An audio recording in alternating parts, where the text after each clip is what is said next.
ဒါတော့သမီးတို့အားလုံး12ယောက်ရှိရမှာအခု9ယောက်ရောက်နေပြီเนาะခဏလေး3ယောက်ကျန်သေးတယ်ခဏလေးစောင့်မယ်เนาะ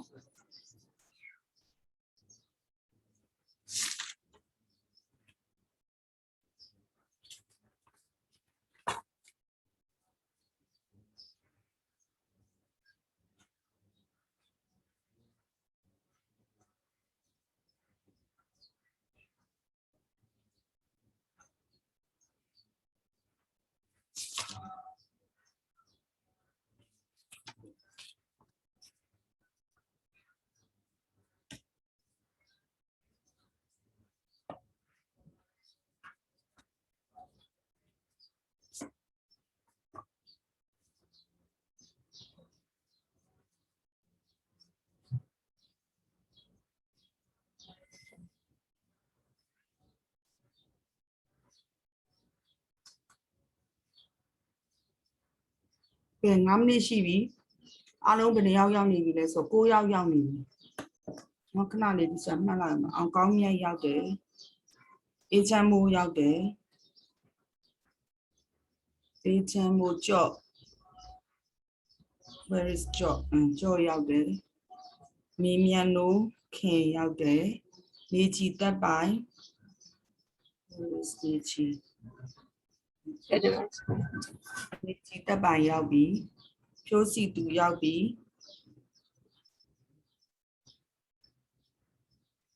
နိုးရောက်ပြီโอเคတန်တာရောက်ပြီဝီလီယမ်ရောက်ပြီ where is William ဝီလီယမ်ရောက်ပြီဂျွန်းဂျမုံမင်းရောက်ပြီဇေဖုံးရောက်ပလားဇေဖုံးမရောက်သေးဘူးဒီနေ့တော့မီဤဖုံးရောက်ပြီဤဖုံးမြက်ခိုင်ရောက်ပြီဆိုတော့1အားလုံး11ဆိုဇေဖုံးတယောက်တည်းမရောက်သေးဘူးเนาะ channel လူတွေအကုန်ရောက်ပြီ okay ဝီလီယမ်ဒါလေးဇေဖုံးတစ်ချက်မေးကြည့်ပါဦး तू အဆင်ပြေလားလို့သူရှေ့ရက်တည်းရလည်းမတက်ဘူးဘာဖြစ်လို့လဲโอเคဟုတ်ပြီအဲ့ဒါဆိုလဲထားလိုက်เนาะဟုတ်ပေးမယ်အေးဒါလေးတစ်ချက်တော့နည်းနည်းမေးလိုက်ပါဦးเนาะဟုတ်ကဲ့ခရိုင်းဆောင်ပေး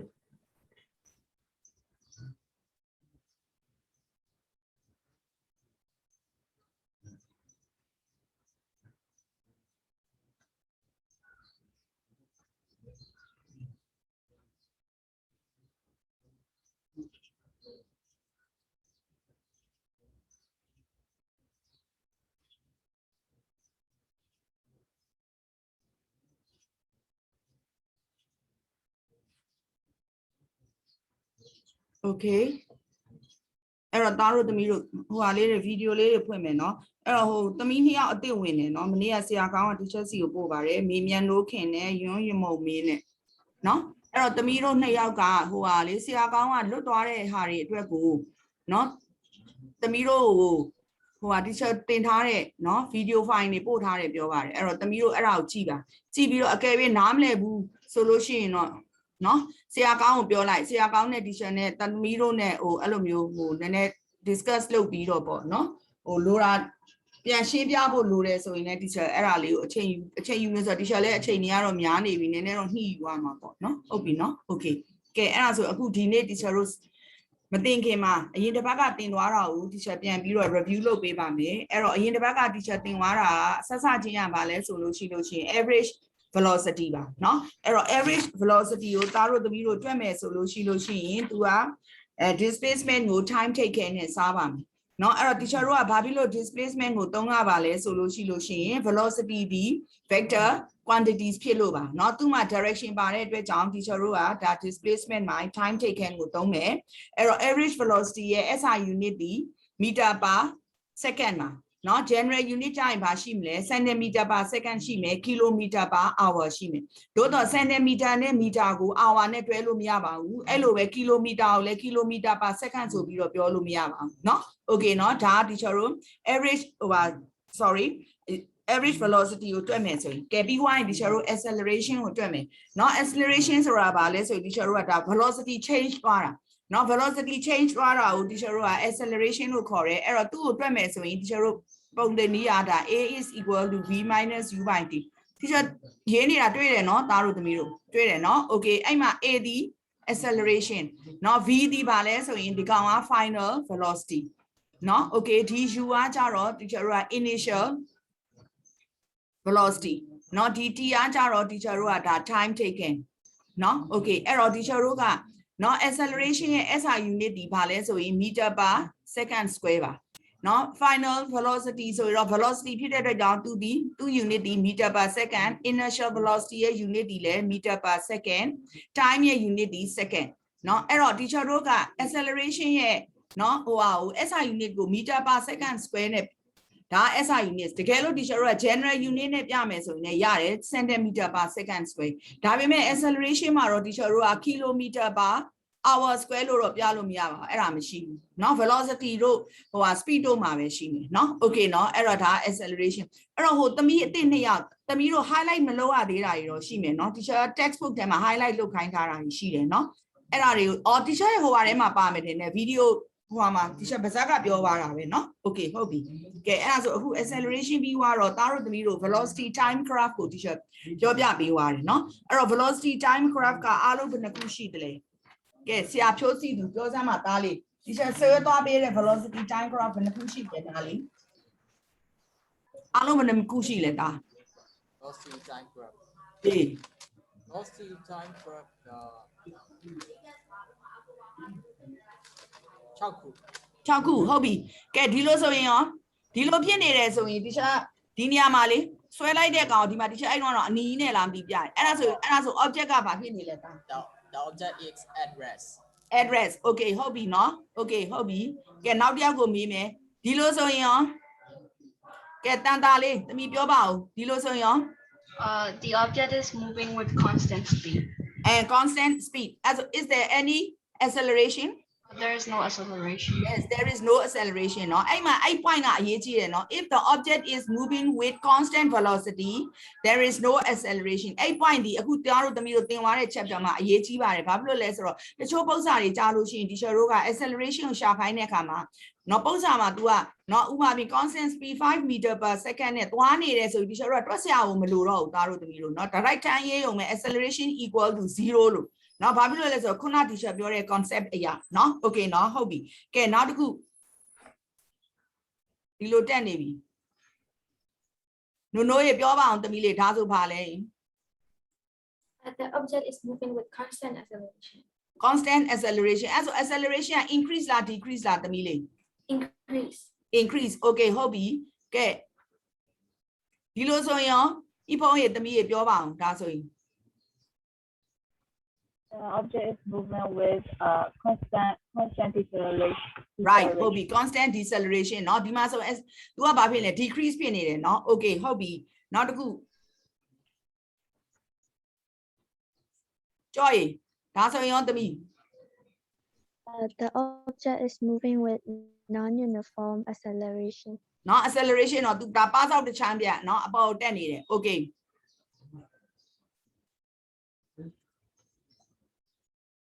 ကောင်းမြတ်ထုတ်ကတော့ကောင်းမြတ်ထုတ်တော့ sorry အကောင်းမြတ်ကတော့ငါအဲ့ကြောင်မဲပြနေတယ်เนาะငါဟုတ်အေးစမို့သမီးလေးဒါဆိုရင်ရောသမီး The object is moving with non-uniform deceleration. okay ဟုတ်ပြီเนาะအဲ့ဒါဆိုအခုသားတို့သမီးတို့ teacher ကဒါအရင် lecture မှာတော့ teacher သင်ပေးသွားတာเนาะ okay အခုသားတို့သမီးတို့အခုဒီမှာသင်မှာဗာလဲဆိုရင် distance travel ကိုเนาะ teacher တို့က graph ကနေပြီးတော့ဘယ်လိုတွက်ထုတ်မလဲဆိုတာဥပမာအဖြစ်သားတို့သမီးတို့ရဲ့เนาะ speed မှာဆိုလို့ရှိရင်လည်းဒီနားလေးမှာဆိုရင် speed မှာဆိုလို့ရှိရင်လည်း teacher တို့ကဒါ distance by time taken เนาะ velocity ဆိုရင်လည်း teacher တို့က displacement by time taken အဲ့လိုမျိုးပုံစံတွေမှာတကယ်လို့သားတို့သမီးတို့ကို speed ပေးထားမယ် time taken ပေးထားမယ်ဆိုသားတို့သမီးတို့ကဒါ distance တွက်လို့ရဒီလိုပဲအခုဒီမှာ velocity နဲ့မှာဆိုရင်လည်း velocity ပေးထားမယ်သားတို့သမီးတို့ time ပေးထားမယ်ဆိုသားတို့သမီးတို့က displacement ကိုတွက်လို့ရမယ်เนาะ okay เนาะသို့တော့တချို့ပုံစံတွေကြားလို့ရှိရင်သားတို့သမီးတို့ဘာလုပ်မလဲဆို तू က distance လည်းမပေးထားဘူးเนาะ sorry speed လည်းမပေးဘူး time လည်းမပေးဘူးပြီးသွားတဲ့အခါကျတော့ ပြန်ရှင်းပေးပါလား ဘယ်လဲသားဟဲ့ဝေး ဟုတ်အခုမှဒါပြန်ဝင်လာမဟုတ်ခုနက error တက်သွားတယ်တခြားတော့ပြန်ရှင်းပေးပြမှာ ဘယ်အောင်ရှင်းပေးရမလဲငါဒါထားဟုတ်လား ဟုတ်တခြားပြောနေရတယ် teacher ပြောနေတာဆိုပထမပြောသွားတာအရင်တစ်ပတ်ကတင်သွားတာတွေကိုပြန်ပြီး teacher review လုပ်နေတာ အဲ့ဒီကမီးလိုက်တယ်ဟုတ်အဲ့ အေးဒါအောင်မမီဘူးပေါ့နော်ဟုတ်ပြီ ဟုတ်ပြီ အခုဒါကိုဒီမှာသားလေး distance ပဲဖြစ်ဖြစ် displacement ပဲဖြစ်ဖြစ် teacher တို့တွက်တော့မယ်ဆိုရင်ဒါဆို speed နော် speed ဆို teacher တို့က distance by time taken velocity ဆိုရင် displacement by time taken နော်အဲ့တော့ဒီလိုမျိုးပုံစံတွေမှာနော်ဥမာဖြစ် speed ပေးထားတယ်သားတို့သမီးတို့ time ပေးထားတယ်ဆိုသားတို့ကသမီးတို့က distance တွက်လို့ရတယ်ဒီလိုပဲ velocity ပေးမယ် time taken ပေးမယ်ဆိုလဲ displacement ကိုတွက်လို့ရတယ်နော် okay နော်အခုကြတော့တချို့ပုံစံတွေမှာဘာပေးထားမလဲဆိုတော့သားတို့သမီးတို့ तू က velocity time graph or distance displacement time graph ပဲပေးထားမယ်အဲ့ဒီကနေသားတို့သမီးတို့ distance travel ကိုတွက်ခိုင်းမှာအဲ့လိုတွက်မယ်ဆိုရင် teacher တို့ကအဲ့ဒီပုံကိုကြည့်ပြီးတော့ teacher တို့ဘယ်လိုတွက်မလဲအဲ့ဒါကိုအခုသားတို့သမီးတို့ teacher သင်ပေးပါမယ်နော် okay နော်ဟုတ်ပြီနော်ပုံစံမှာသားတို့သမီးတို့ number တွေမပေးပါဘူးပုံပဲပေးထားမယ်အဲ့ပုံဒီ speed time graph ဖြစ်ချင်းဖြစ်မယ် distance time graph ဖြစ်ချင်းဖြစ်မယ်speed time graph ဖြစ်ချင်းဖြစ်မယ် display velocity time graph ဖြစ်ချင်းဖြစ်မယ်အဲ့ဒီကနေသားတို့သမီးတို့က distance or displacement ကိုတွက်ထုတ်ရပါမယ်เนาะအဲ့ဒါဘယ်လိုတွက်မလဲဆိုတော့အခု teacher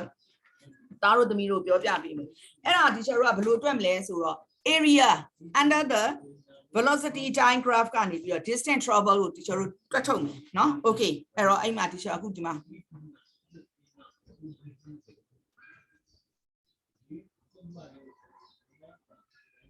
ဒီမှာ speed ဖြစ်ချင်းဖြစ်မယ်သားတို့သမီးတို့เนาะ speed ဖြစ်ချင်းဖြစ်မယ်တော့မဟုတ် velocity ဖြစ်မယ်အောင်ကောင်းမြတ်ငါနီးမျက်နှာကိုမမြင်ရတော့ဘူးလားအေးတဲ့မရဘူးရှင် ဟမ် အားကြောင့်လည်းပြောနေဟုတ်တယ်ရှင်ကင်မရာကိုရအောင်မရသေး ဟေးဟုတ်ပါပြီတော့ရှင်ရလဲကဲ okay အခုဒီမှာကြည့်သားတို့သမီးတို့ဒီမှာ teacher အခု graph တစ်ခုဆွဲလိုက်ပြီ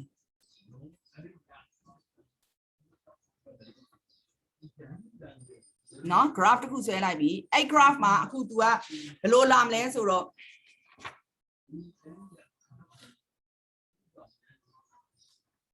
ခဏလေး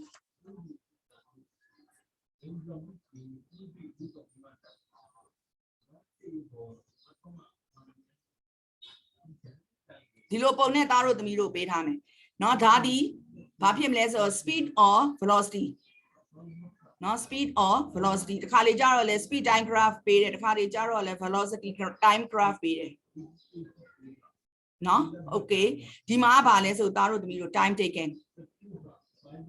နော် okay နော်အဲ့တော့ဒီမှာ0ပြီးရင်ဒီမှာဥမာ1 2 3ဒီမှာ1 2 3 4နော်ဒါတွေကဒါဘာတွေလဲ coordinate တွေအဲ့လိုပဲဒီမှာ y မှာဆိုရင်လဲဒီမှာ teacher ပေးမယ်ဥမာဒီမှာ10ပြီးရင်ဒီမှာ20ပြီးရင်ဒီမှာ30ပြီးရင်ဒီကောင်က40เนาะဒီမှာ40ပေးပြီအခုဒီမှာကြည်သားတို့သမီးတို့ तू ကဒီလိုပေးလိုက်မယ်ဒီ graph မှာအဲ့မှာသားတို့သမီးတို့ तू ကဘာတွက်ခိုင်းမှာလဲဆိုရင်ဒီခရီးမှာတွားခဲ့တဲ့ distance travel ကိုတွက်ပါဆိုရင်သားတို့သမီးတို့ကဘာလုပ်ရမလဲဆိုဒီမှာကြည့် तू က area under a speed time graph ဆိုတော့ဟဲ့မှာကြည့်ဒီပုံတွေ့လားဒီကောင်ဒီ area ကိုသားတို့သမီးတို့တွေ့ရအဲ့ဒီ area ဒီဘာလဲဆိုရင်သားတို့သမီးတို့လိုချင်တဲ့ distance travel ပဲเนาะကဲအဲ့တော့ teacher တို့ကစဉ်းစားအောင်ဒီပုံဒီဘာပုံဖြစ်နေလဲသားတို့သမီးတို့ဖြစ်စီသူဒါဘာပုံဖြစ်နေလဲသားလေးသားတို့ math back ကနေစဉ်းစား math side ကနေစဉ်းစားမယ်အဲ့ဒီကောင်ဒီဘာလဲ rectangle လား Square. square okay ဟုတ်ပြီနော် square ဆိုလို့ရှိရင် teacher တို့ကသူ့ရဲ့ area ကိုတွက်ရတော့မယ်နော် okay နော်ဟုတ်ပြီကဲအဲ့လို square ရဲ့ area တွက်မယ်အဲ့ဒါဆိုဒီမှာအခု teacher တို့ကရေးတော့ဒီလိုပဲရေးရမယ်နော် distance travel ကဲဟုတ်ပြီ square ရဲ့ area ကိုတွက်မယ်ဆိုရင်အောင်ကောင်းမြတ်ငါ့ကိုပြောသမ်းပါဦးဒါလေး teacher ကိုပြောပါဦးပုံသင်နည်းပါလေဒါ square နားနဲ့အနားနဲ့မပြောင်းဘူး ဘာလဲ နားမြောင် အနားနားမြောင်မယ်အဲ့အနားနားကိုနေဘယ်လိုခေါ်လဲဘာခေါ်လဲလက်နာတာဟုတ်လား ဟုတ် အေးလက်เนาะအတိုကောက် L ပဲရေးမယ်ဒီကောင်ရောသားလေး လက်မယ် not length width ဟုတ်လား ဟုတ်တယ်နော်အောင်ကောင်းမြတ်ကြီးကဲအဲ့ဒါဆိုအခုဒီမှာသားတို့သမီးတို့ distance travel တွက်ချင်တယ်ဆို length ကိုကြည့်မယ်နော် length ကိုကြည့်ဟဲ့မှာကြည့် length ကဘယ်မှာလဲဆိုဟဲ့ axis မှာရှိတဲ့ coordinate ကိုကြည့်ရမယ်ဒီမှာကြည့်ဒီကနေစတယ်ဒီထိဆိုဘယ်လောက်ရှိလဲတန်ဖိုးဟိုက 4 4ဟုတ်ပြီ okay 4 William ရေဒီကောင်ဘယ်လောက်ရှိလဲသားဒီကောင်ရဲ့တန်ဖိုးကိုသားသိချင်ဟဲ့မှာ y-axis ကိုသွားကြည့်သား0ကနေဘယ်လောက်ထိသွားလဲ 40 40ထိသွားတယ်အဲ့ဒါဆိုအဲ့နှစ်ခုကိုမြောက်ပေးလိုက်အဲ့ဒါဆိုရင်44ဆိုတော့16160เนาะဒီကောင်က distance ကိုတွက်တဲ့အတွက်ကြောင့် unit ဒီ meter ဟုတ်ပြီเนาะအဲ့ဒါဒီ area under the speed time graph ပဲ or area under a velocity time graph သူဒီ square ဖြစ်နေတဲ့အတွက်ကြောင့် teacher တို့က length into width အကယ်၍အဲ့လိုမဟုတ်ဘဲနဲ့အခု teacher ဆွဲလိုက်တဲ့အကောင်ကဒီလိုဖြစ်နေရောဒီလိုဖြစ်ရင်ဒီ area under the graph ကိုယူမယ်เนาะခဏနေ teacher မေးတဲ့လူဖြေပါခဏလေး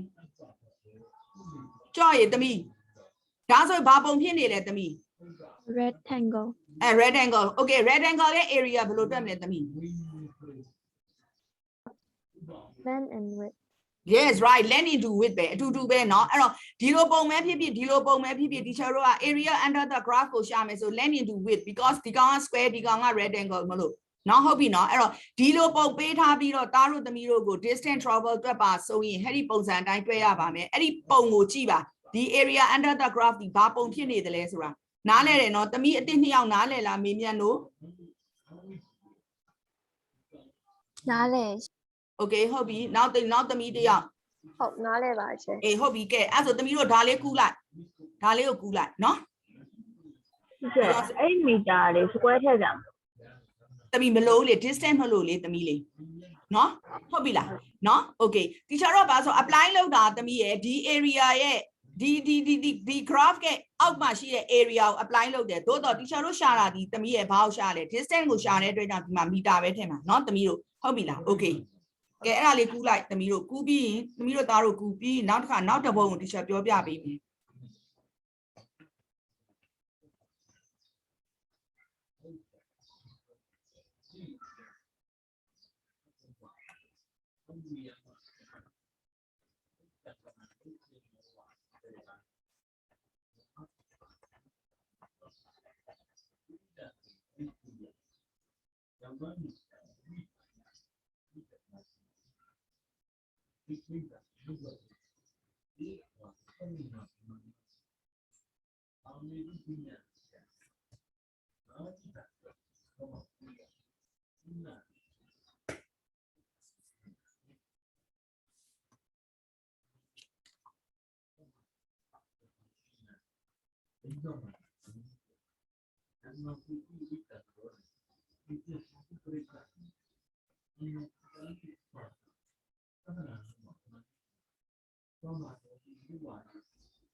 sorry သားတို့သမီးတို့ရယ်ဟိုဟာ wifi ကပြတ်ကျသွားလို့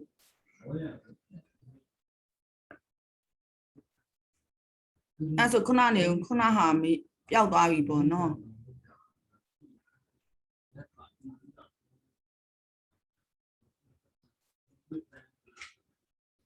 ပြန်လာပြီ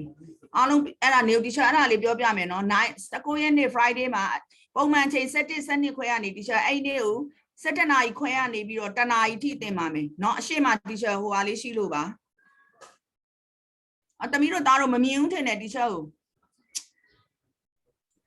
screenshot ရမြင်တယ်ဟိုကင်မရာမမြင်တာဟုတ်စီ မြင်လားသား screenshot ရမြင်တယ် မြင်လား မြင်တယ်ဟုတ် okay ဟုတ်ပြီအဲ့တော့เนาะအဲ့19ရက်နေ့တရက်ထဲကိုပဲ teacher 7နာရီခွဲကနေတနာရီထိသင်ပေးပါမယ်เนาะအဲ့ဒါလေးတကယ်လို့နည်းနည်းလေးနောက်ကျရင်လည်းသားတို့သမီးတို့စောင့်ပါဟိုဘက်က7နာရီခွဲမှပြီးမှမလို့ပြီးတာနဲ့ချက်ချင်းသားတို့သမီးတို့စီကို teacher ဝင်ပေးပါမယ်เนาะခဏလေးနည်းနည်းလေးနောက်ကျရင်စောင့်ပေးပါအဲ့တော့အခုဒါပြီးပြီလားသားတို့သမီးတို့ပြီးပြီထင်တယ်เนาะ teacher ဖြတ်မယ်เนาะမပြီးသေးတဲ့လူပြောပါ okay အဲ့ဆိုဖြတ်ပြီအခုဒါ teacher တို့က rectangle or square ဆိုရင် length into width နဲ့ရှာမယ်ကဲနောက်တစ်ပုံ teacher သားတို့သမီးတို့ပြပေးမယ်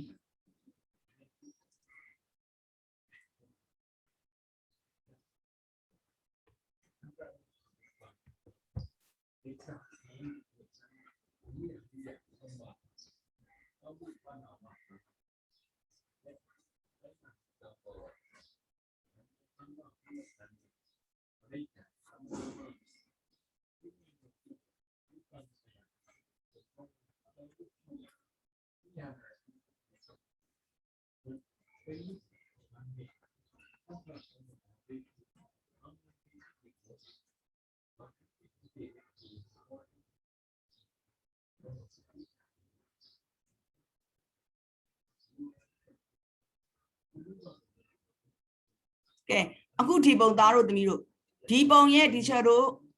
distance travel လို့တွက်ပါမယ်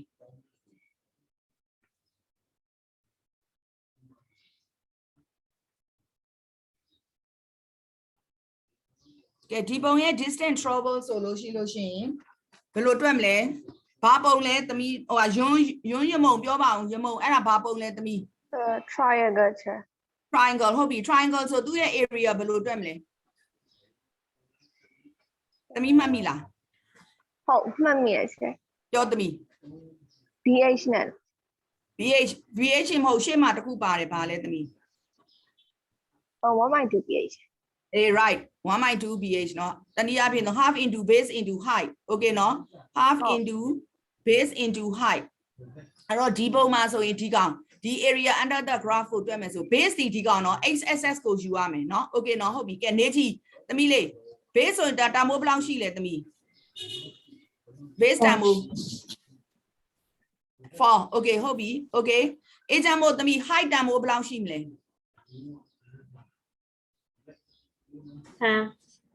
10 okay အဲ့ဒါဆိုအခု teacher တို့ဒီမှာဆိုရင်ဒီမှာ2ဆိုတော့20ဒါ20 meter เนาะဒီကောင်ဒီပါလဲ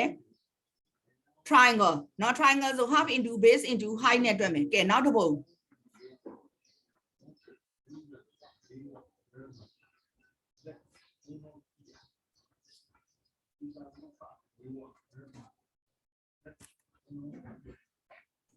ချစ်ဘလူးတော့ဘလူး20ရဘလူးရ ဘယ်လာလဲသားလေး ဟုတ် သူလဲပေးတာ teacher ဒီမှာလေးငါသားနှစ်ကဒီမှာကျင်းလိုက်ဒီမှာဆိုဒီမှာဒီလိုမြောက်လိုက်လဲရလေလေသားရဲ့40ကိုနှစ်နဲ့စားတော့20ဘောကွာသား ဟုတ်ပြီလားဒါသားတို့လွယ်တယ်နော်လွယ်တဲ့ခဏန်းလေးတွေမို့လို့ teacher calculator မကင်ခိုင်းတာနော်ခက်တဲ့ခဏန်းတွေဆို calculator ကင်ရမယ် calculator အကုန်လုံး download လုပ်ပြီးပြီလားအဟောင်းနေ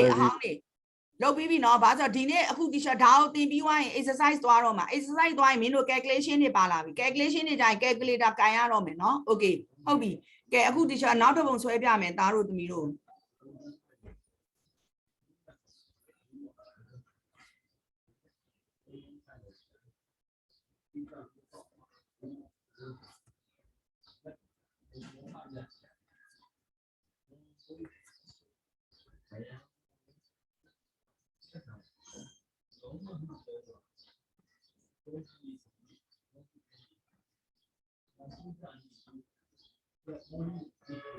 teacher unit တွေအကုန်ကို coordinate တွေအကုန် line မထည့်တော့ဘူး teacher ဒီလောက်ပဲထည့်ထားမယ်ကဲ okay နော်အဲ့တော့ဒီပုံဖြစ်နေပြီအခုဒီပုံဆို area under the graph ဆိုဒီကောင်တွဲရမယ် distance ကိုလိုချင်တယ်ဆိုနော်အဲ့ဒါဆိုအခုဒီမှာ distance travel တွက်မယ်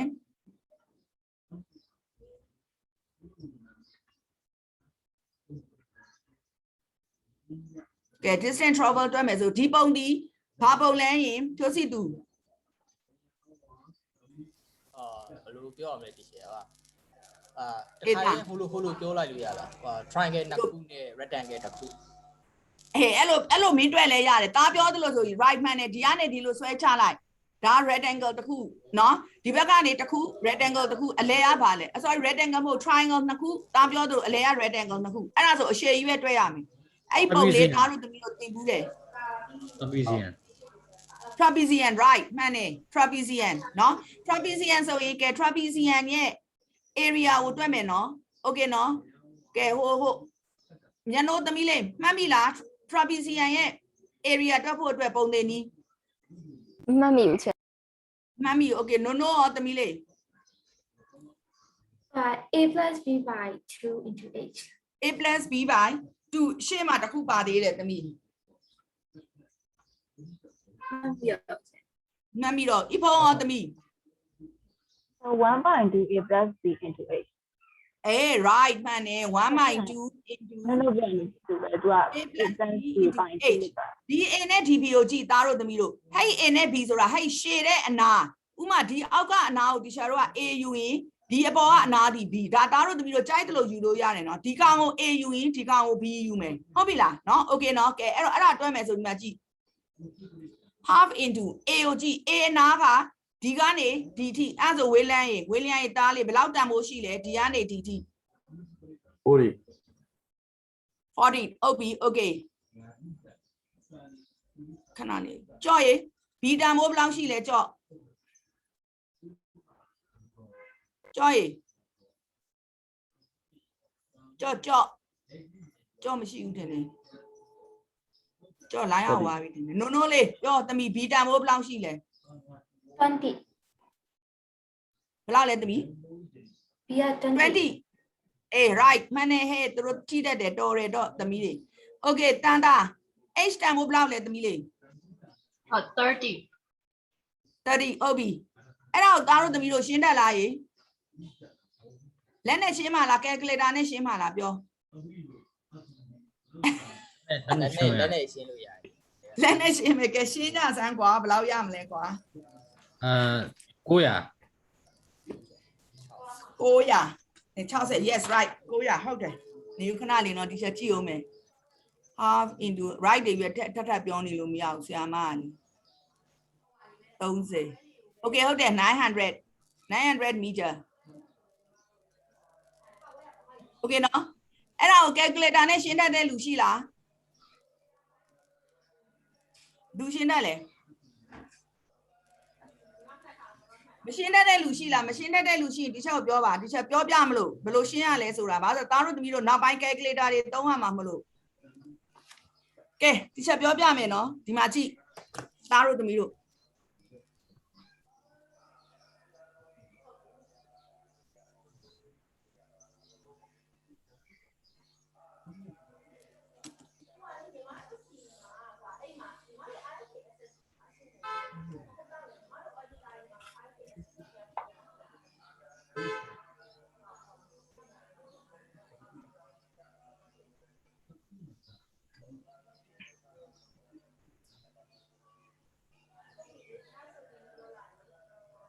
ဒီချက် calculator တွေ့လား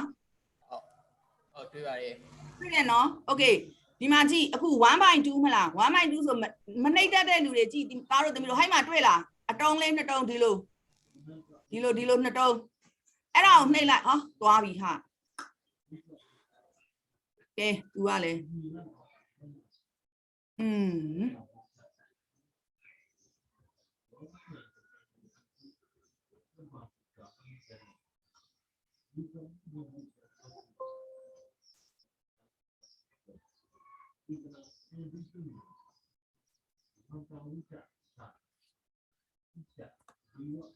ခဏလေး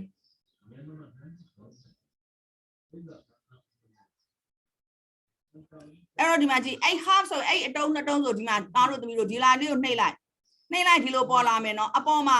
ဒီဘေးမှာတွေ့လားလှုပ်တုံးနဲ့ချီဆိုအဲ့ဒီမှာ1နှိပ်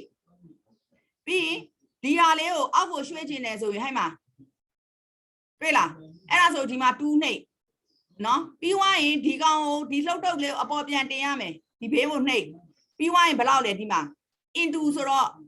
ဒီမှာအမြောက်ပြီးဒီမှာဂွင်းစမယ်နော်ဂွင်းစမယ်ဆိုဟိုမှာဂွင်းစနှိပ်ပြီး40နှိပ်ဒီမှာ40ပြီးွားရင်ပါလဲ plus ဒီမှာ plus နှိပ်ပြီးဘယ်လောက်လဲ20ကိုနှိပ်ပြီးဂွင်းပြန်ပိတ်နော်ပြီးွားရင် multiply ပြီးတော့လဲ30နော်ပြီးွားရင်ဒီမှာ equal to နှိပ်ဒီမှာတွေ့လား900အဲ့တော့မသိတဲ့လူတွေအဲ့တိုင်းနှိပ်မယ်နော်အဆက်ဆက်ချင်းတော့နည်းနည်းတော့ဟွာဖြစ်မယ်ပြီးွားရင်တဖြည်းဖြည်းနဲ့ကျွမ်းကျင်သွားမယ်နော်ရတယ်နော်ဒီချက်ဖြတ်တော့မှအဲ့ဒီဟာကို okay ဒါအဲ့ဆိုအခုဒီမှာ900ရပြီအဲ့ဆိုအခု teacher area under the graph ကိုရှာဖို့အတွက်ကိုသားတို့သမီးတို့၄ခုမျိုးနော် square ဆိုတစ်ခု rectangle တစ်ခုပြီးွားရင်ဒီမှာ triangle တစ်ခုပြီးရင်ဒါပါလဲ trapezium တစ်ခုဒါကိုဖြိုးစီသူပြောသလိုမျိုးဒီလိုတွေပိုင်းပြီးတော့လည်းတွဲလို့ရတယ်အခုဒီကောင်ကို teacher တို့က trapezium ပုံဒါလိုက်ဖြစ်နေတဲ့အတွက်ကြောင့် teacher တို့ဒီတိုင်းတွဲတာတချို့ပုံစံတွေကြားလို့ရှိရင်ဖြိုးစီသူပြောသလိုပဲခွဲချရမယ်ခွဲချပြီးတွဲရမှာတွေလည်းရှိတယ်เนาะ okay เนาะဟုတ်ပြီကဲသားတို့သမီးတို့ကူးတော့အဲ့ဒါကို teacher ကူးပြီး teacher တို့ပုံစံတွဲမယ်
ပြီးွားပြီလားသားတို့သမီးတို့ကြည့်ရတန်တာတော့ပြီးပြီဝေလျံလည်းပြီးပြီနော်နိုးနိုးပြီးပြီနော်ဒီချက်ကြည့်နေတာပုံမှာဤဖုံးလည်းပြီးပြီဟိုကြောင်ရင်ကြောင်ပြီးပြီလားကြောင်မမြင်ရငါ ပြီးပြီ โอเคဖြိုးစီသူလည်းပြီးပြီနော်အောက်ကဘသူပါလေကြော့လားမသိဘူးသူလည်းမသိနှစ်ခုလည်းပဲမြင်ရအော်နေကြီးပြီးပြီအေချန်မိုးလည်းပြီးပြီညနိုးလည်းပြီးပြီရမုံလည်းပြီးပြီနော်โอเคဟုတ်ပြီကဲအဲ့ဒါဆိုအခု teacher လေးဟို Viber မှာလေပုံနေတင်ထားပေးပါတယ်ဒီနေ့မနေ့ကတပုံထပ်တင်တယ်ဟိုနေ့ကနှစ်ပုံတင်ထားတယ်မြေုံ teacher အဲ့မှာသားတို့သမီးတို့ Viber ဖွင့်အဲ့ Viber လည်းပြတ်မသွားစေနဲ့နော်ပြတ်သွားရင်အဲ့မှာတင်တဲ့မေးခွန်းတွေပျောက်သွားမယ်နော်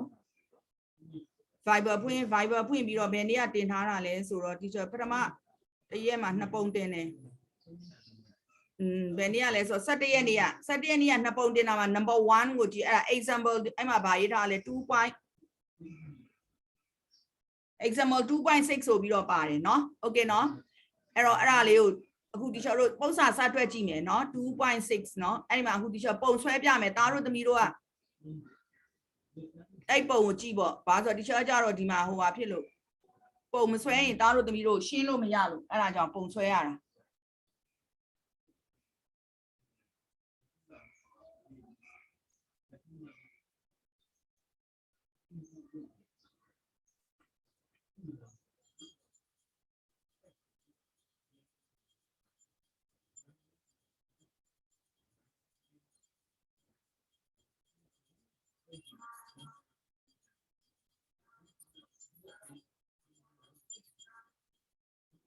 ဒီကောင်က10ဒါကဘာလဲဆိုရင် speed နော်ဒီကောင်က time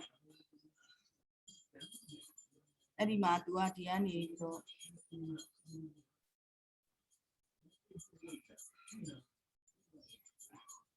ီကောင်ကဘယ်လောက်လဲဆို10ဒီမှာ0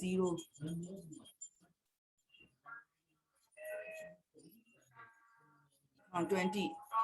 ဒီမှာ25เนาะ okay เนาะကဲအခုအဲ့မှာကြည့်ဒီမှာ figure 2.14 shows the speed time graph of the moving lift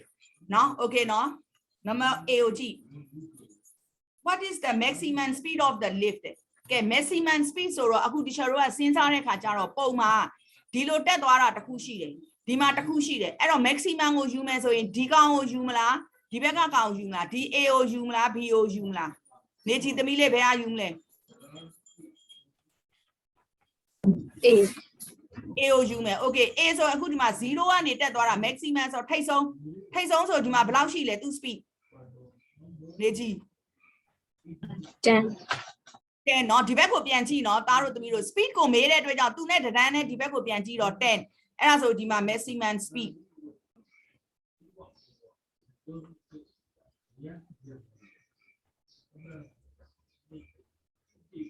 ဟိုလေ physics ကိုတွက်တဲ့ခါကြရင်เนาะသားတို့သမီးတို့ဟိုဘယ်လိုပြောမလဲလိုအပ်တဲ့စာရေးရမယ်เนาะအလကားရေးတာမဟုတ်ဘူးเนาะဘာလို့ဆိုတော့တချို့ကလေးတွေမြင်ဘူးတဲ့နံပါတ် A 10 meter per second ပြီးပြီအဲ့10 meter per second ကဘာလဲ minimum လား maximum လား speed လား velocity လားเนาะအဲ့လိုမျိုးဆိုရင်အဲ့မှာ assessor အဲ့မှာအမှတ်လျှော့ပြီးမင်းတို့အဖြေဒီမှတ်နေတို့တော့ဘာလဲဆိုတာကိုတေးသေးချာချာ mention မလုပ်ထားတဲ့အတွက်ကြောင့်အဲ့မှာအမှတ်လျှော့ခံရမယ်အဲ့တော့ဒီလိုမျိုးလေးရေးပေးပါเนาะ okay เนาะဟုတ်ပြီအဲ့တော့ဒီမှာအခု10 meter per second okay number B for how many seconds does the lift move เนาะဒီဓာတ်လေကားကကွယ်เนาะ तू ကဘယ်လောက်ဟိုအချိန်တိုင်းတာပေါ့เนาะ second ဘယ်လောက်ကို तू ဟိုဖြစ်လဲရွေ့နေလေတဲ့ဆိုတော့နိုးရဲ့အဲ့ဒါဘယ်အောင်ကြည့်မလဲသမီးလေး YSS ကိုကြည့်မလား XSS ကိုကြည့်မလား X. Yes right XSS ကိုကြည့်မယ်ဘာဖြစ်လို့လဲဆိုတော့ XSS မှာ teacher တို့က time ကိုเนาะဒီမှာမှတ်ထားတဲ့အတွက်ကြောင့်အဲ့ဒါဆိုအခုဘယ်လောက်ရှိမလဲယွန်းရမုံသမီးဘယ်လောက်ရှိမလဲသမီးဘယ်လောက်ရှိမလဲ20ဆိုဒီထိပဲရောက်မယ်သမီး तू ကစတာဒီလိုသွားတယ်ဒီထိသွားတယ်သမီးဒီထိကိုကြည့်ရမယ် ဟုတ် အဲ့ဆိုဘယ်လောက်ရှိလဲဟမ်20 25. okay ဟုတ်ပြီ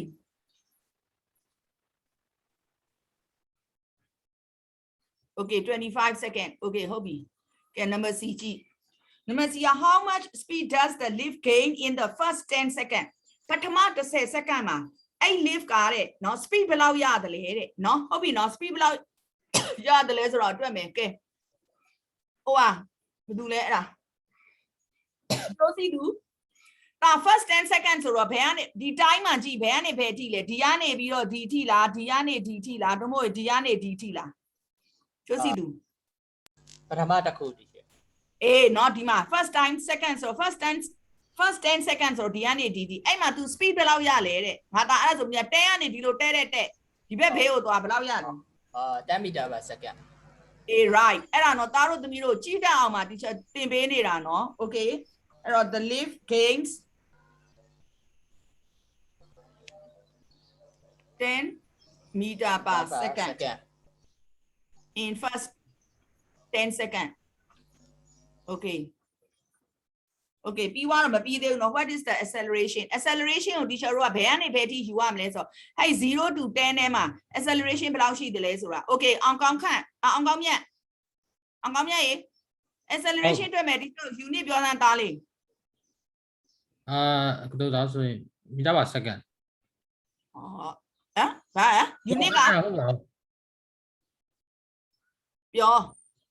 အောင်ကောင်းမြတ် unit meter per second နဲ့ meter per second ပြီးတော့ဗာလဲအပေါ်က second square meter per second square ကမှာ acceleration ရဲ့ SI unit ဟုတ်ပြီနော် okay ကဲ William သားလေး acceleration တွေ့မယ်ပုံသင်ဒီသားမှတ်မိလား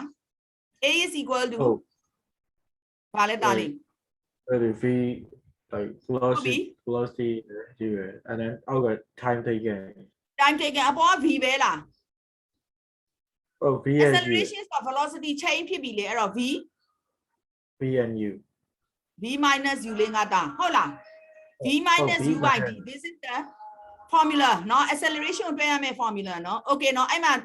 William သားဒီမှာကြည့် v ဆိုတာ final velocity u ဆိုတာ initial velocity t ဆိုတာ time taken เนาะ okay ဟုတ်ပြီကဲအခုအဲ့တော့ first 10 second အတွက်ကိုတွက်မယ်เนาะဤဖုန်းလေးတမီဒီချက်ကို final velocity တန်ဖိုးလေးပြောပါ velocity 10 okay ဟုတ်ပြီတမီ initial velocity တန်ဖိုး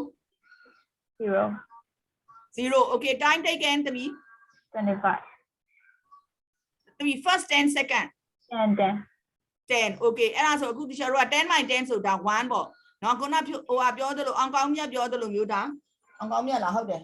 ပြောသလို1 meter per second square ပေါ့ဒါ c ရပြီနော်နောက် number D ရှိတယ် what is the deceleration of the lift in the last 5 second နောက်ဆုံး5 second အတွက်ကို example ရေနောက်ဆုံး5 second ဆိုတာဘယ် part လဲသမီးလေး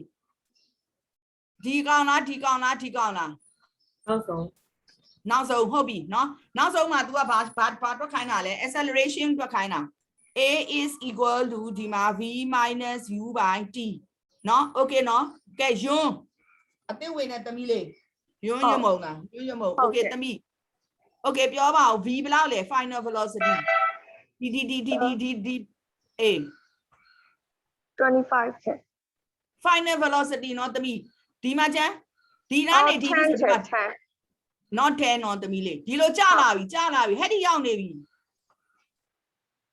velocity ဘယ်လောက်ရှိတယ်ထင်လဲ 25. 25 ဒီ time သမီး okay သမီးကနေအသိမလို့မသိသေးဘူးဆိုထားနိုနိုရေနိုနိုလေးကြီးတယ်သမီးဒီမှာ final velocity ဟဲ့နေရာမှာ velocity တန်ဖိုးဘယ်လောက်ရှိမယ်ထင်လဲသမီးလေး 20 လား no 20 30 လား Yes. နန်းသမီး 0 လား yes right 0เนาะဟုတ်ပြီလား25ဆိုတော့ဒီနေရာရောက်နေပြီလေသမီးအဲ့ဒါဆိုတော့ဒီမှာလေဒီ x axis မှာဆိုလို့ရှိရင်သူ့တန်ဖိုးက0ပေါ့ဘာဆိုတော့ teacher တို့က speed ကိုဘယ်ကနေကြည့်တာလဲ y axis ကနေကြည့်တာလေ y axis မှာဆိုရင်ဒီနေရာမှာဆိုဘာဖြစ်လဲ0လေသမီးလေးเนาะအဲ့ဒါဆိုဒီမှာ0ထည့်ပြီ u ဘယ်လောက်ရှိလဲ no u ဆိုတာဒီနေရာမှာသမီးဘယ်ဘက်ကိုကြည့် 10 သမီးလား 10 okay เนาะဟုတ်ပြီ time taken ဘယ်လောက်လဲသမီးဒီမှာ last သူက5 seconds ဆိုသမီးလေးဘယ်လောက်လဲဒီမှာကြည့်သမီးလေးဒီကနေဒီကနေဒီ25ဒီမှာ25 right ဖန်တယ်เนาะဟုတ်ပြီအဲ့ဆိုအခု teacher တို့ဘယ်လောက်ရလဲစားလိုက်ဒီမှာကျန် minus ကြီးထွက်လာတယ်တွေ့လားအဲ့ဒါကို teacher ပြောမယ်တေချာနားထောင်အခုဒီမှာ acceleration ဖြစ်တဲ့အတွက်ကြောင့် meter per second square 2 meter per second square သို့တော့ဒီမှာတွေ့လား minus ထွက်လာတယ်အဲ့ minus mean ဆိုတာကလေသိလားအဲ့ object is moving with deceleration ကိုပြောတာဟုတ်ပြီလားเนาะအဲ့တော့သားတို့သမီးတို့ acceleration ထွက်လိုက်လို့များ minus sign ထွက်လာပြီဆိုရင်အဲ့ဒါဒီ deceleration ဟုတ်လားဒီမှာじゃပုံမှန်ကြည့်စမ်းဒီကနေအောက်ကို down နဲ့ကျသွားပြီတွေ့လားเนาะ okay เนาะအဲ့ဒါဆိုရင်အခုဒီမှာသားတို့သမီးတို့ကဒါကိုရေးမယ်ဆိုအဖြစ်ထုတ်မယ်ဆိုရင်နားထောင်ပါa equal to minus 2 meter per second square နဲ့ထုတ်ချင်လဲရတယ်အဲ့ဒါဆို assessor သိတယ်ဒီကောင်ဒီဒါ deceleration အဲ့လိုမဟုတ်ဘဲနဲ့သားတို့သမီးတို့က deceleration ဆိုပြီးတော့ဒီလိုမျိုးရေးပေးမယ်နော်ဒီလို deceleration ရေးမယ်ဆိုသားတို့သမီးတို့ဟိုက် minus ထည့်စရာမလိုဒီတိုင်းပဲရေးလိုက်တော့ဟုတ်ပြီနော်အဲ့တော့သားတို့သမီးတို့က deceleration ကိုတစ်ခုရေးပြလို့ရတယ် a equal to blah blah blah ဆိုရေးမယ်ဆိုရင် you need to put minus sign in the answer နော်တကယ်လို့မဟုတ်ဘဲနဲ့သားတို့သမီးတို့က deceleration ပဲရေးမယ်ဆိုတော့ you don't need to put minus sign in the answer ဟုတ်ပြီနော်အဲ့ဒါအရေးကြီးပါတယ်သားတို့သမီးတို့ကြိုက်တာနဲ့ရေးလို့ရပါတယ်နော် okay နော်ကဲကူးမယ်သားတို့သမီးတို့ချက်ဟိုမေးချာရှိဟုတ်အဲ့ velocity 0ရဘယ်လိုကြည့်လိုက်တာလဲ ဒါလားသမီးလေးဟုတ်လားဒီမှာလေးသမီးကြည့် ဟုတ်တယ် last 25 seconds ဆိုတော့ final velocity ဆိုတာဒီမှာလေးသမီးဒါနောက်ဆုံးအဲ့နောက်ဆုံးမှာသမီး velocity ကိုကြည့်မယ်ဆိုဒီ y axis ကတန်မို့ကိုကြည့်တယ်မလားအဲ့တော့အခုဒီမှာ25မှာဆိုဒီလိုဒီဘက်ကိုပြန်ကြည့်လိုက်သူ့တန်မို့ဒီမှာဘယ်လောက်ကြီးဖြစ်လဲဒီမှာ0ဟုတ်ပြီလားနော်ပြီးတော့ဒီမှာဒါ initial ဆိုတာ20ကနေစတယ်ဆိုအပေါ်ဒီလိုတက်လိုက်ဒီမှာနော်ဟိုဘက်ကိုသွားဒီမှာ30ဟုတ်ပြီလားနော်โอเคတဲ့ကူတော့သားတို့သမီးတို့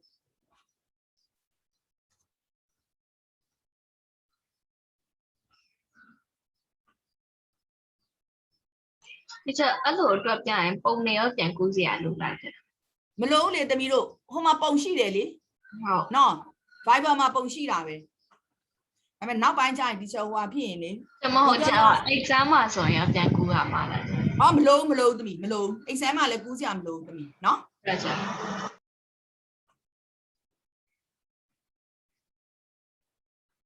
ဟိုသမီးနှစ်ယောက် Google Classroom ကိုသမီးတို့နှစ်ယောက်ကိုဝင်ရအောင်လေနော်ဆရာကောင်းကို teacher ပြောလိုက်မယ်ဟိုဟာဖြစ်နေသမီးတို့ email teacher တောင်းလိုက်မယ်ဆရာကောင်းစီကပြီး email ရှိလားနှစ်ယောက်စလုံးရမုံနဲ့ဟိုဟာနဲ့နနိုးနဲ့ ဟုတ်ရှိတယ်ချက် ရှိပြီးတော့အဲ့ဆို teacher မဆို teacher တို့ Google Classroom ရှိတယ်အဲ့မှာသားတို့သမီးတို့အိမ်စာပေးရင်အဲ့မှာတွက်ပြီးပြန်ထပ်ရမှာတွေရှိလို့အဲ့ဒါကြောင့်နော် Okay ရတယ်ဆရာကောင်းစီကနေ teacher တောင်းလိုက်မယ်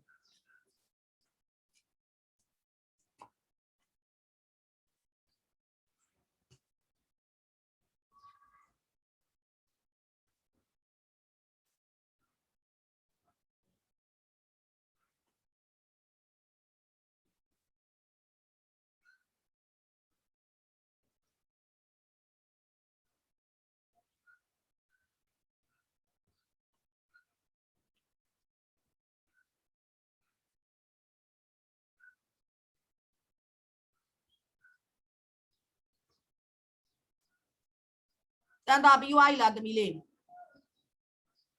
Không biết vì sao.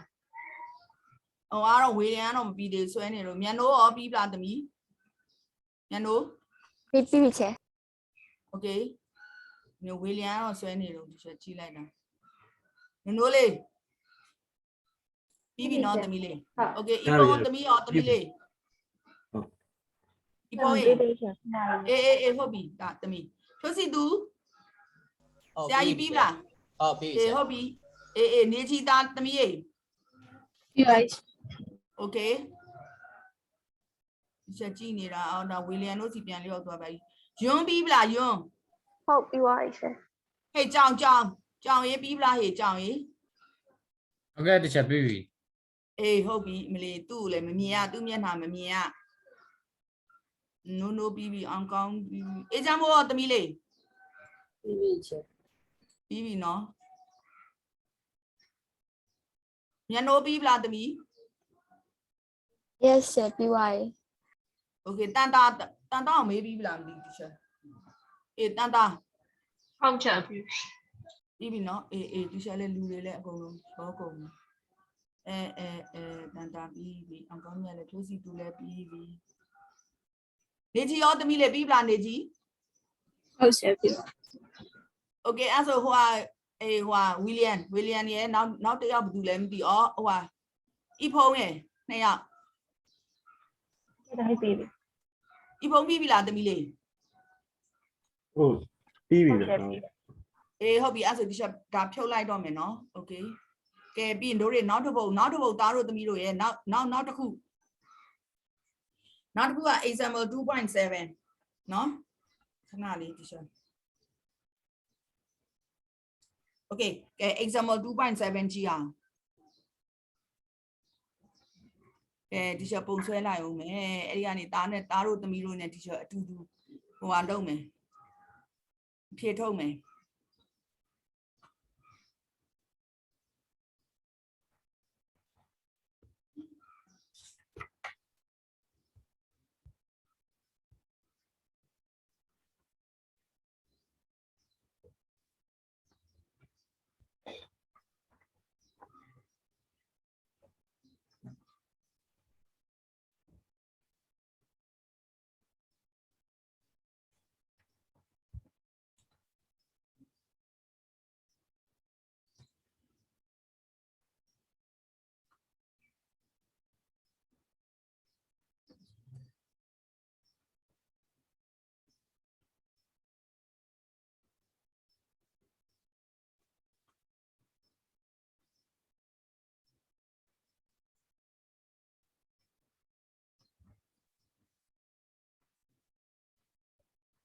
ကဲဒီပုံကြည့်ဟေ့ကဲသားတို့သမီးတို့အဲ့မှာပြထားပြီ तू อ่ะเนาะဘာပြောလဲဆိုတော့ speed diagram for a journey of a boy from his house သူ့အိမ်ကနေ तू ထွက်ပြီเนาะအိမ်ကဒီမှာသားတို့သမီးတို့ဒီမှာ0ဒီမှာ a အဲ့မှာဒီချက်တော့အဲ့ဒီအပိုင်းတွေကနေပြီးတော့အဲ့ကောင်လေးရဲ့ရွေးရှားပုံကိုဒီချက်တို့ပြောရတော့မယ်အဲ့ကြောင့်သားတို့သမီးတို့ဒီချက်ဟိုပုံတွေ6ခုတို့4ခုတို့တင်ပေးထားတယ်ဆိုတာအဲ့ဒါပဲသားတို့သမီးတို့အခုဒီမှာတိုင်းနော်ဒီမှာ speed အဲ့ဒါဆို teacher တို့ကဘာနဲ့ဖော်ပြလို့ရလဲအဲ့ဒါဆိုအဲ့ကောင်လေးရဲ့ဘာနဲ့ဖော်ပြမယ် speed diagram ဆိုရဲ teacher တို့ဘာရလဲ acceleration ပေါ့နော်အဲ့ကောင်လေးရဲ့ acceleration နဲ့ teacher တို့ဖော်ပြရတော့မယ်အခုမှကြည့် and describe the type of motion in each state ဆိုတာ high state တစ်ခုချင်းစီကို teacher တို့ပြောရမယ်အဲ့တော့ number အခုအရင်ဆုံးဒီမှာကြည့်0 O ပေါ့ကွာ O ဆိုတော့အဲ့ O မှာ O ချိန်မှာ तू ဘာဖြစ်လဲအဲ့ကနေ तू စထွက်ပြီနော်အဲ့ကောင်လေးအဲ့ဆိုဒီမှာ left home နော်ပြီးတော့မှကူးနော်သားတို့သမီးတို့ teacher နဲ့အတူလိုက်ကြည့်ပေးပါ please ပြီးသွားရင်ဒီမှာကြည့် O ကနေ A ကိုသွားမယ် O ကနေ A ကိုသွားတဲ့အခါကြားလို့ရှိရင်ဒီကောင်ကဘာဖြစ်နေလဲသားတို့သမီးတို့ straight line ဆိုရင်အဲ့ဒီကောင်က constant လားမဟုတ်ရင် non uniform လားအဲ့ဒါစဉ်းစားမယ်ပြော constant ဤဖုံးစဉ်းစားနေတယ်ဤဖုံးသမီးလေးတခြားပြောအဲ့ဒီသားလူပြောနေဤဖုံးပြောမယ်သမီးလေး acceleration ဘာလဲသမီး constant acceleration constant acceleration ဟို rock မှန်တယ်နော်အဲ့ဒါဆိုဒီမှာအခု teacher တို့ဒီမှာရေးပြီ moving with constant acceleration နော် okay ဒါကို uniform ရေးလဲရတယ်เนาะ okay เนาะ constant acceleration ဘာဖြစ်လို့ acceleration နဲ့ဖော်ပြလဲဆိုလို့ရှိရင် teacher တို့က speed time graph မို့လို့ပါเนาะ okay เนาะ okay A to B A to B ကဲပြောစီသူ moving with ကြားလား သမီးလေးပြောသမီးလေးတယ်လေပြောစီသူသမီးလေး ဒီချက်ကြားလား ပြောငါသား acceleration နဲ့ပြောမယ်ဆိုဒါလဲသား no acceleration ဟမ်သား no acceleration ဟုတ်တယ်သားဟုတ်ပြီနော် moving with no acceleration okay ဘာဖြစ်လို့ no acceleration လို့ပြောနိုင်လဲသား constant velocity နဲ့သွားနေလို့ right မှန်တယ်နော် constant velocity နဲ့သွားနေတဲ့အတွက်ကြောင့်ဒါ no acceleration ဒါ A to B ပြီး B to C B to C ကဒီချာတော့ဘာဖြစ်နေလဲနော် straight line နော်တန်တာအဲ့ဒါဆို constant လား non uniform လားတမီးလေး constant teacher constant okay ဟုတ်ပြီ constant တော့ဟုတ်တယ်တမီးအဲ့ဒါ acceleration လား deceleration လား deceleration တမီး deceleration teacher ဟုတ်ပြီเนาะ okay เนาะအဲ့ဒါဆိုဒီ deceleration နဲ့တွဲမယ်ဆိုလို့ရှိရင် constant deceleration ကိုမရေးနဲ့တော့ uniform ရေးမယ်เนาะဟုတ်ပြီလားเนาะ uniform deceleration မလေးတားတွေတမီးတွေတော်တယ်တော့ကြသဘောကျ B to C ပြီးတော့ C to D ဟဲ့ C to D ဟဲ့ခဏလေး example လေးတမီးပြော C to D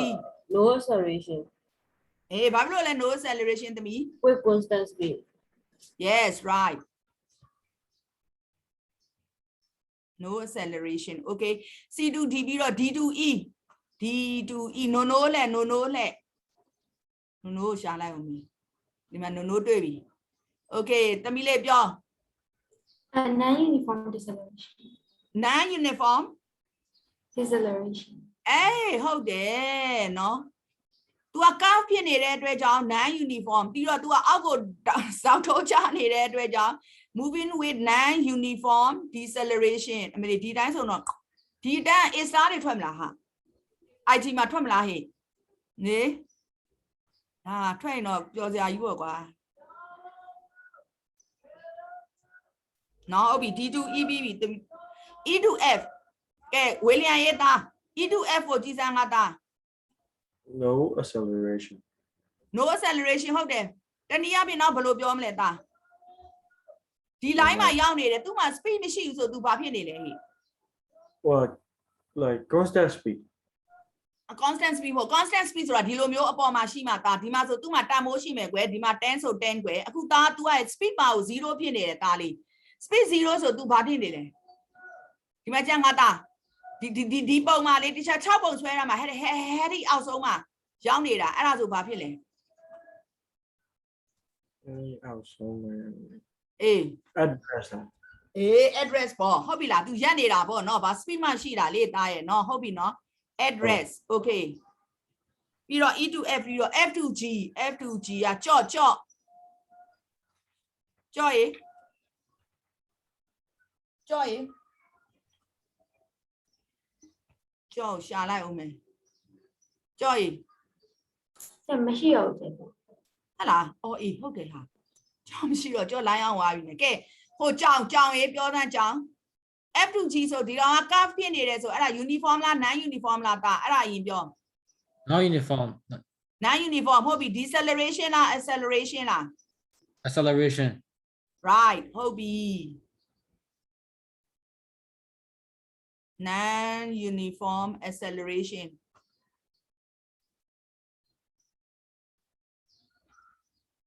ဒီချမ်းမို့မမေ့ရသေးဘူးထင်တယ် teacher ကဲသမီး H ရောက်ပြီဆို तू ဘာဖြစ်သွားပြီလဲ teacher ဒီနားမှာကတ်တက်ရေးမယ် H ရောက်ပြီဆို तू ဘယ်ရောက်ပြီလဲအေးချမ်းမို့လေဒီမှာ Constant deceleration. သမီးဒီမှာလေဒီရောက်နေပြီ H က height point သမီး Oh, G to H ကိုပြောရမှာနော်အေးဟုတ်တာပဲ teacher တခုပြောဟုတ်တယ်သမီးပြောတာဟုတ်တယ် constant deceleration နော် okay ဟုတ်တယ်ဆိုမှန်တယ် with constant deceleration တန်တာကိုမေးပြီးပြီလားမသိဘူးတန်တာရေသမီးကိုမေးပြီးပြီလား ဟုတ် teacher agent မို့တမီအခုပဲမေးတယ် agent မို့ဒီကျလူရှာအောင်မယ်နေကြီးရေဒီလေတမီပြောတာ H ရောက်ပြီဆိုဘာဖြစ်ပြီလဲနေကြီးရေ acceleration မရှိတော့ acceleration မရှိတော့ဘူးသူဘယ်ရောက်သွားပြီလဲအဲ့ဒါဆိုတမီ address address ဟုတ်ပြီ address ဆိုဘယ်ရောက်ပြီအကြောင်းရောက်ပြီပေါ့ကွာဟုတ်ပြီလားနော်ဟုတ်ပြီနော် तू ကအိမ်ကနေထွက်မှာဟုတ်နော်အိုမှာအိမ်ကနေထွက်တယ်ဆိုရင်ဒီကောင်ဒီနေရာရောက်ပြီဆိုတာဟိုဟာ speed လည်းမရှိတော့ပါဆို reach school ပေါ့နော် okay ကဲကူးကြတော့သားတို့သမီးတို့ဒီကနေစမယ်နော်1 2 3 4 5 6 7 ဒါ8ဒီမှာ9ဒီမှာ10 okay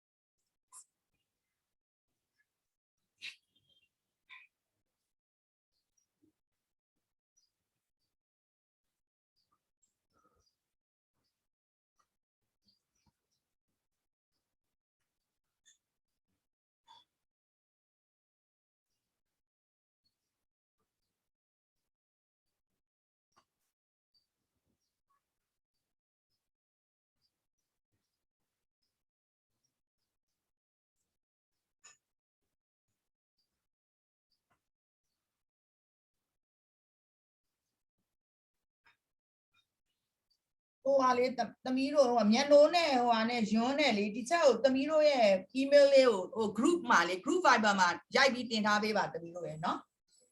ဟုတ်တယ် အေး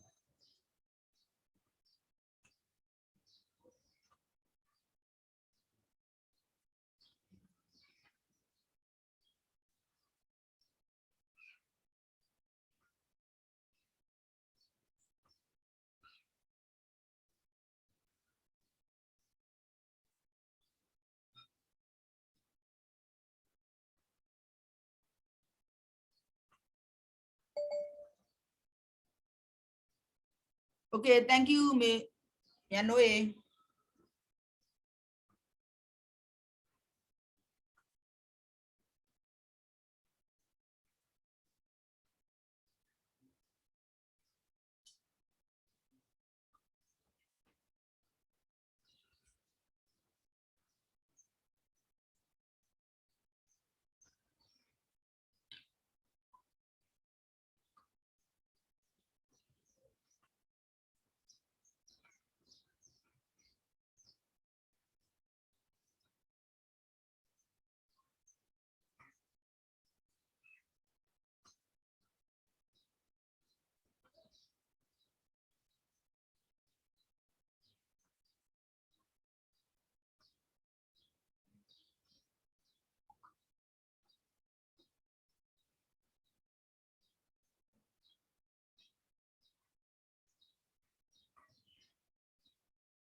နေကြီးသမီးလေးပြီးလားနေကြီးရေ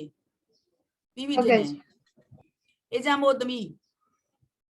ဟုတ်ပြီရှင် ပြီးပြီတင်တယ်ပြီးပြီနော်သမီးလေးတန်တာသမီးရေ ပြီးပြီဒီချက် okay ရမုံသမီးယွန်း ဟုတ်ပြီးသွားပါပြီချေ okay အကြောင်းလေးအောင်ကောင်းမြတ် ပြီးပြီတချေ ဟဲ့ဖြိုးစီသူသားပြီးပြီထင်တယ်နော် ဟုတ်ချေပြီးပြီချေ okay ဝေလျံအောင်သားရေပြီးပြီနော်အေးဟုတ်ပြီခေါင်းငင်းပြတယ်ငါ့ကို okay ပြီးတော့မြန်နိုးသမီးမြန်နိုးမမြင်ရတော့နိုးရောသမီးပြီးပြီနော်ဤဖုံသမီးလေး ပြီးပြီချေ အေးဟုတ်ပြီမြန်နိုးကအောက်သွားလားမသိဘူး ပြီးပြီချေ အော်အေးဟုတ်ပြီမြန်နိုးပြီးပြီနေချီရောသမီး ဟုတ်ကဲ့ချေပြီး နော်အောက်ကဟိုကထင်တယ်အေးချမ်းမိုးထင်တယ်ဒီချက်နှစ်ဖူးလေးပဲမြင်ရတယ် ပြီးပြီ ဟုတ် ချ တယ် ယ်အေးချမ်းမိုးအေးဟုတ်ပြီတန်တာလည်းပြီးပြီနော်တန်တာကိုလည်းတီချာပြီးပြီโอเคဒါဆိုအားလုံးပြီးပြီနော်ကဲတီချာတို့နောက်တစ်ပုတ်လေးသွားရအောင်ဒါတို့သမီးတို့ရေနောက်တစ်ပုတ်ကဒီနေ့မနေ့တီချာတင်လိုက်ပါတယ် example 2.8 ပါဒါတို့သမီးတို့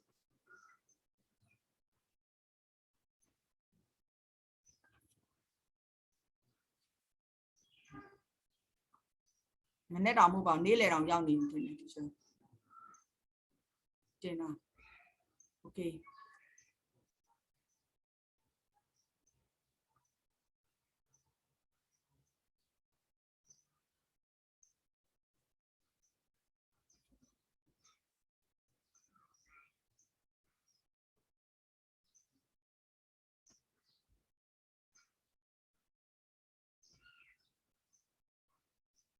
ဒီအောက်တက်တဲ့ကဒီကောင်က10နော်ဒီအောက်တက်တဲ့ကဒီကောင်က30ပြီးတော့သူကခဏလေးဒီချက်ဒီကောင်နည်းနည်း ချေ ဘယ်တမိပြော အမေမြန်နိုးကခဏလိုင်းအောင်ရောက်ပါကောင်းတော့ရောက်ပါလိုင်းကြပါလို့ မြန်နိုးလား ဟုတ် အေးတမိရတယ်လေ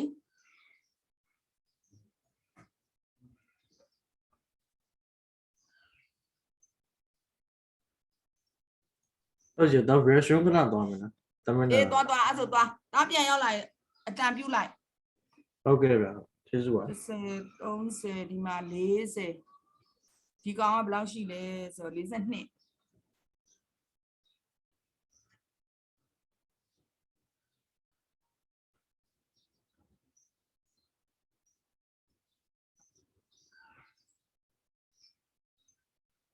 ဟုတ်ပြီဒီမှာ30ဒီကောင်က30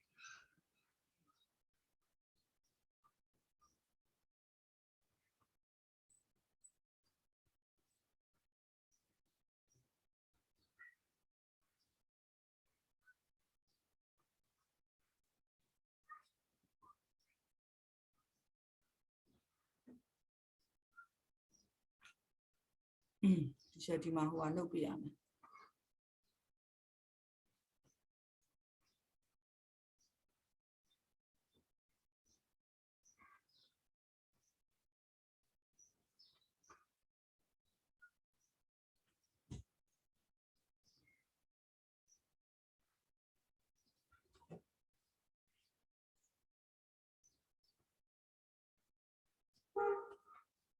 ခဏလေးဝေရအောင်စောင်းလိုက်အောင်နော်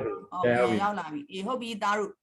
ကဲချေတို့အခုဒီပုံလေးကိုကြည့်အောင်နော်ဒီပုံမှာ तू က speed time graph of a car traveling along a straight road တဲ့ number A ကိုကြည့်အောင် what is the distance traveled during the first 10 second ပထမ10 second ဆိုတော့ဒီမှာ0ပထမ10 second ဆိုတော့ဒီမှာနော်အဲ့တော့ဒီကနေဒီအထိကို तू က distance travel ဘယ်လောက်သွားလဲတဲ့နော်ကဲဟိုကြောင်ရေးကြောင် ဟုတ်တချေ အောင်ကောင်းမြတ်တားလေ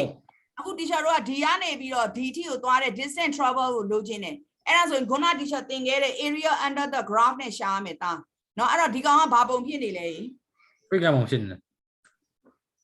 ဘာပုံ တွေ့ကံပုံ อ๋อအေးဟုတ်ပြီအဲ့တော့ဒီမှာ distance travel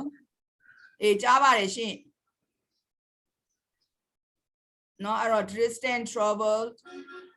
သူကဘာလဲ first 10 second first 10 seconds ဆိုတော့ triangle ဆိုရင် teacher တို့က half into base into height base into- เนาะအဲ့တော့ base ကဘယ်လောက်ရှိလဲတန်တာရေသမီးပြောစမ်းမှာခဏနေကြောင်လေးခဏနေတန်တာပြော base ဘယ်လောက်ရှိလဲသမီး 10 10ဟုတ်ပြီမြန်နို height ဘယ်လောက်ရှိလဲမြန်နိုရေ 30 30ဟုတ်ပြီကဲအဲ့ဒါရှင်းမယ်ဒီချက်ပြောစမ်းအဖြေပြောကြစမ်းပါရေရမုံရေဘယ်လောက်ရလဲသမီး 150ချေ yes right unit ဘာဖြစ်မလဲ distance ဆိုတော့ခဏနေကိုနေချီလေးသမီးပြော unit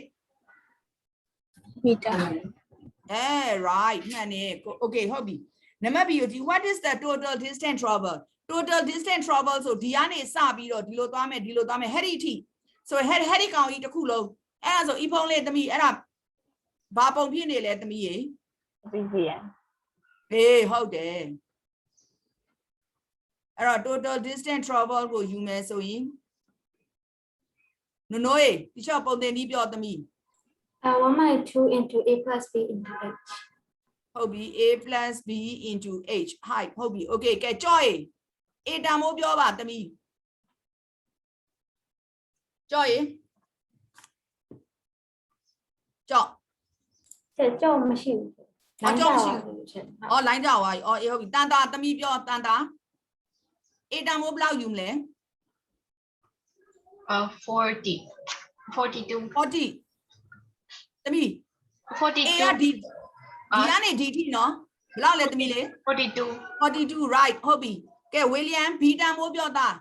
b တန်မိုးကဟဲဒီကောင်က b ဆိုသူ့ရဲ့တန်မိုးဆိုဘယ်လောက်ရှိမလဲသားလေး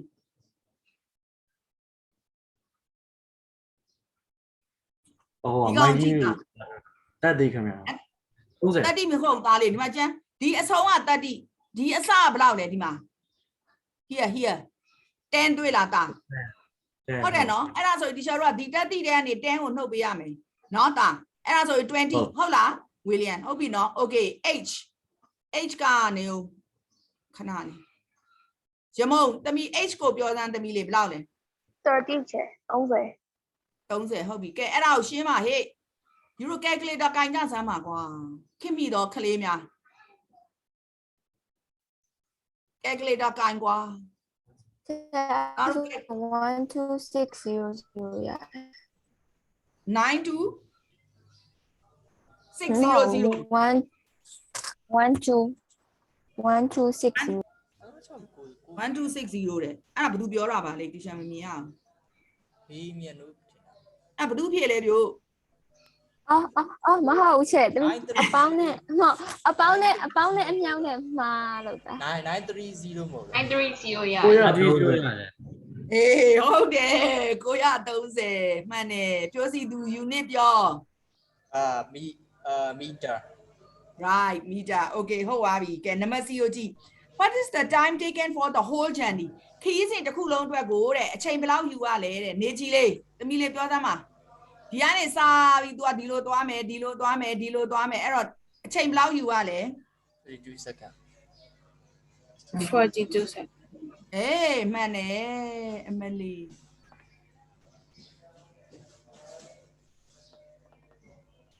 ဆရာတို့ဆရာမတွေကအဲ့လိုမျိုးအဖြေလေးတွေသားတို့သမီးတို့မေးလိုက်လို့သားတို့သမီးတို့အမှန်တဲ့အဖြေလေးတွေရပြီဆိုအဲ့ဒါတီချာတို့အရန်ပြောတယ်အဲ့ဒါဆရာမရဲ့ PT ပဲသားတို့သမီးတို့နော် okay ကဲပြီးနံပါတ် D ဒီနားမှာတီချာကပ်ပြီးတွက်မယ် what is the average speed ကဲ average speed ကိုတွက်ပါမယ် average speed ကိုတွက်ဖို့အတွက်ပုံသေးနီးခဏလေးကြော့မရှိဘူးနော်ဇေဖုံးလည်းမရှိဘူးနေခဏလေးအေးချမ်းမို့မိလေးပြောဘယ်ပုံသေးနီးသုံးပါလဲ to the time taken total distance travel by total time taken okay ဟုတ်ပြီကဲအဲ့တော့ total distance ပဲရေးလိုက်မယ်နော် teacher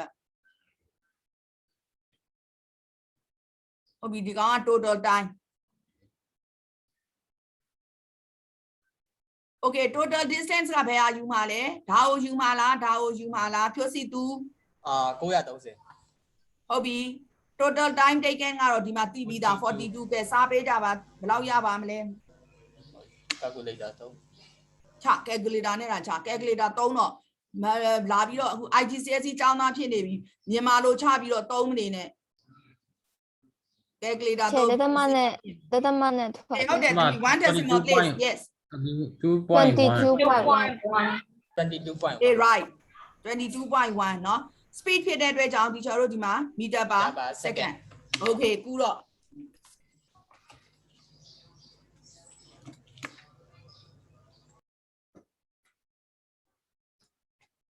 teacher decimal အများကြီးထွက်နေအများဟို1 decimal place ပဲယူရမှာ သမီးအဲ့လောက်ပဲယူသမီးဘာလို့လဲဆိုတော့ကွာဟို meter per second ဆိုတာကြီးကိုကွာ teacher တို့ကသွားပြီးတော့သိတယ်မလားဟိုဟာ 22.1493440 အဲ့လိုတွေယူမရောက်သမီးလေး1 at least ကဟိုပါပဲအများဆုံး1 decimal place ပဲယူเนาะသမီးလေးเนาะဟုတ်ပြီလား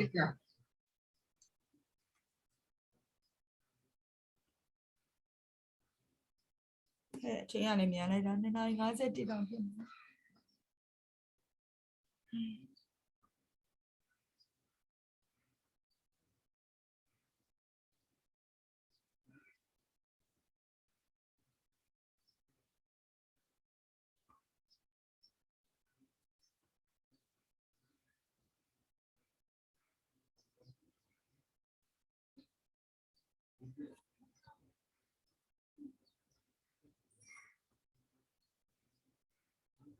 ေးချမ်းမို့ဒီအမြဲတမ်းနှစ်ဖူးပဲမြင်ရတယ်တော့မြင်ရပြီမျက်လုံးလေး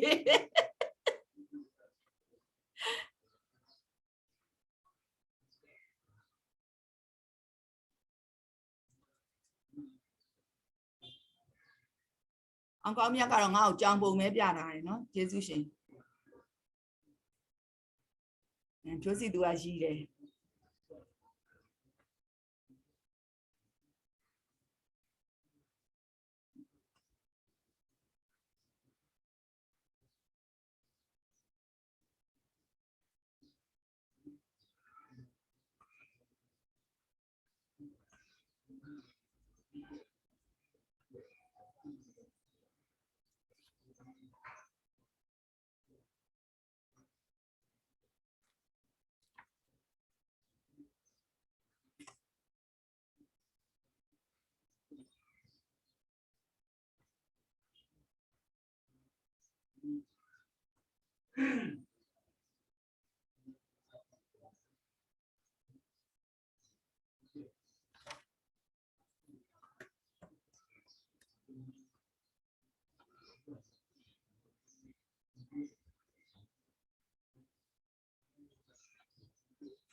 ဒီချက်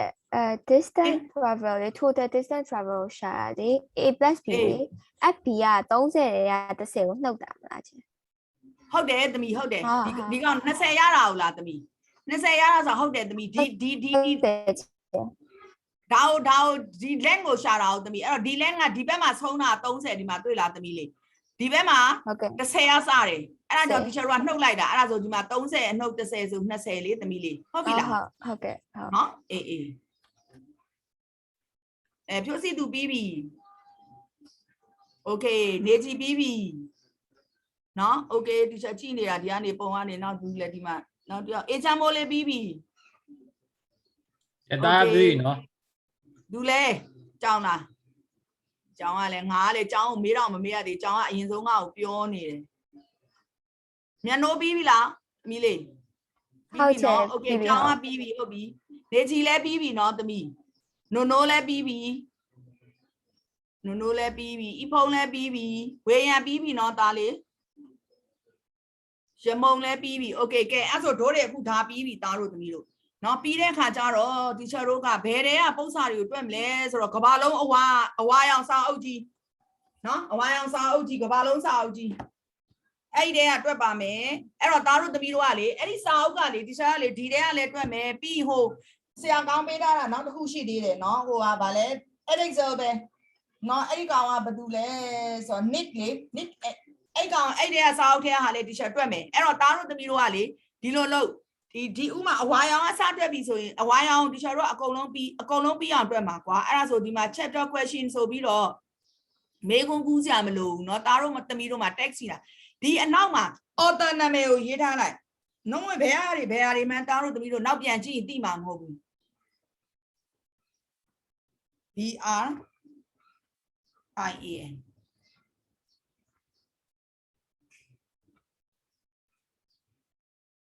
B.ARNOLD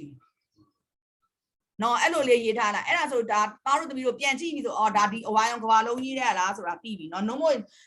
ဒီချာရားတဲ့လောက်ကိုအကုန်လုံးတွက်မှာစာအုပ်တွေကိုယူပြီးတော့ဆိုတာသားတို့သမီးတို့မှာအခု3အုပ်ရှိတယ် Edison 2အုပ် Cambridge 1အုပ်ရှိတယ်ဆိုရင်အဲ့ဒါ2အုပ်တော့ Cambridge ကအကုန်တွက်မှာဆိုတော့သားတို့သမီးတို့ကဘာပဲဖြစ် author နာမည်လေးရေးထားအဲ့ဒီမှာအခုဒီမှာကြည့်သားတို့သမီးတို့ number 1ကိုကြည့်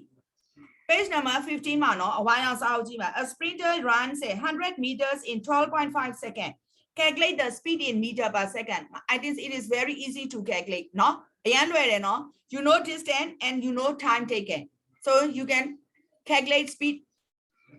well နော် okay နော်အဲ့ဆိုဒီချက်အဲ့ဒါကိုမတွက်ပြတော့သားတို့သမီးတို့ဒါ homework ပေးလိုက်တော့မယ်နော်ဟုတ်ပြီနော်လွယ်တဲ့ပုတ်ကလေးတွေဒီချက် homework ပေးသွားမယ်ဝေတာ 15 မျက်နှာဘယ်လောက်လဲ ငါသား15 15 15ဟုတ် တွေ့လားသားလေး ဟုတ် chapter questions ဟုတ်တယ် chapter questions မှာဟုတ်တယ်ဒါ number 1နော်အဲ့တော့ဒီချက်အဲ့တော့ Google Classroom မှာလည်းသင်ပေးမယ်သားတို့သမီးတို့နော်ဘယ်ကနေဘယ်ထိတွဲရမလဲဆိုအဲ့တော့1ပြီးတော့2ကိုကြည့် a jet can travel at 350 meter per second ဆိုတော့အဲ့ဒါကဘာဖြစ်လဲ speed ကိုပေးထားပြီနော် speed က s က350 meter per second သူက calculate how far it will travel at this speed in 30 second မှာဘယ်လောက်သွားမလဲပြီး5 minute မှာဘယ်လောက်သွားမလဲ half an hour မှာဘယ်လောက်သွားမလဲနော် okay နော်အဲ့တော့သားတို့သမီးတို့အခုတွဲရမှာ d ကိုတွဲရမှာအဲ့ဒီကောင်က s is equal to d by t မှာအခုသားတို့သမီးတို့ s ပေးထားပြီ तू ကနော် s က350 meter per second ပေးထားတယ်နော်အဲ့တော့သားတို့သမီးတို့ကဓာတ်ကိုတွဲရမှာဓာတ်ကိုတွက်ဖို့အတွက်ကို time တွေကို तू ချိန်ပေးထားတယ် number a မှာ30 second ဆိုတော့သားတို့သမီးတို့ကဒီမှာ number a အတွက်ကတော့30 second ကို direct substitute လုပ်လို့ရတယ် number b ကိုကြည့်ရင် number b မှာ9မိနစ်တဲ့5 minutes ဆို5ကို direct substitute လုပ်လို့မရအောင်เนาะဘာဖြစ်လို့လဲဆိုတော့ time taken ရဲ့ SI unit ဒီ second ဖြစ်တဲ့အတွက်ကြောင့်သူ့ကို second ပြောင်းရမယ်အဲ့တော့ဘာနဲ့လုပ်မလဲ1မိနစ်မှာဘယ်လောက် second ရှိလဲ60 second အဲ့ဆိုအဲ့မှာ60နဲ့ညှောက်ပေးလိုက်အဲ့မှာ300 second ကိုမှသားတို့သမီးတို့ substitute လုပ်ပြီးတွဲရမယ်ပြီးရင် number c half an hour တဲ့ half an hour ဆိုတော့ 0.5 hour ပေါ့နော်ကဲအဲ့ဒါကို second ပြောင်းမယ်တနားရီမှာဘယ်လောက် second ရှိလဲ3600 second 3600 second ဟုတ်ပြီ hello ဟုတ်ပါတယ်အော်ခဏလေးရင်းအောင်ဒီစစာတင်လေးလို့တာပြီးတော့ပြန်ဆက်ပေးမယ်နော်တာဟုတ်ပြီနော် okay နော်အဲ့တော့ဒီမှာ3600 second ကိုထည့်ပြီးတော့ဒီမှာရတဲ့ဟာကိုသားတို့ substitute လုပ်ရမယ်နော်ဒါဆိုနံပါတ်2လည်းလွယ်တယ်နံပါတ်3ကြည့်A snail crawls at a speed of 0.0004 meter per second နော် okay နော်ဒါ speed ပဲ unit မှန်လားမမှန်ဘူးလား check လုပ်မယ် meter per second မှန်တယ် how long ဆိုရတီယိုမေးတာ will it take to climb a garden stick 1.6 meter high ဆိုရအဲ့မှာတားတို့သမီးတို့ကဒါဘာတန်ဖိုးသိပြီလဲ d တန်ဖိုးသိတယ် s တန်ဖိုးသိတယ်တီယိုရှာရမယ်နော် okay နော်အဲ့တော့ဒီမှာပြန် check လုပ်မယ် unit တွေဒီမှာ speed က meter per second မှန်တယ်ပြီးတော့ဒီမှာဟိုကောင်က d ရလဲ 1.6 meter SI unit ပဲမှန်တယ်အဲ့ဒါဆို t ကိုတွက်လို့ရပြီเนาะ okay เนาะအဲ့တော့1 2 3ပြီးရင် number 4ကြည့် look at the following distance diagrams of moving objects တားတို့သမီးတို့ဒီမှာ ABCD ပေးထားတယ်အဲ့ဒီမှာသူက identify in which graph the object is နံပါတ် A က moving backwards နောက်ပြန်သွားနေတာပဲ object တွေတဲ့ A လား B လား C လား D လားပေါ့ဒါတို့သမီးတို့ရွေးရမှာပြီး moving slowly ဆို A or B or C or D အဲ့လိုပဲ moving quickly ဆိုလဲ A or B or C or D နော်တကယ်လို့ not moving at all လုံးဝမရွေးတော့ဘူးဆိုရင်လဲ A လား B လား C လား D လားကိုရွေးပေးရမယ်နော် okay နော်အဲ့တော့ number 1 to 4 ဒီချက် homework ပေးလိုက်မယ်နော်နောက်တောက်ကြနေသားတို့သမီးတို့နဲ့ပြန်တွေ့ရင်ဒီချက်5ကနေစပြီးတော့ပြန်တွက်ပေးမယ်ပဲဆိုတော့အဲ့ဒါကြတော့ဟိုက graph တွေ block လောက်ရမှာဆိုတော့နည်းနည်းခက်မယ်เนาะ okay เนาะဟုတ်ပြီကဲအဲ့ဒါဆိုအခု3နာရီရှိပါပြီ second နဲ့ပဲနံပါတ်3က second နဲ့ပဲပြရမှာလားဒါမှမဟုတ်ဟိုhour တို့မှာပြောင်းပြရအောင်မလား နံပါတ်3ကဘယ်မှာလဲသားလေး second အများကြီးရမှာလေ second နေအများကြီးရမှာဆိုတော့ ရတယ်ဘာဖြစ်လဲကိစ္စမရှိ တက်ပါပါနဲ့ အေး second နဲ့ပဲပြပါဆရာဘာဖြစ်လို့ဒါနေ time ကို तू က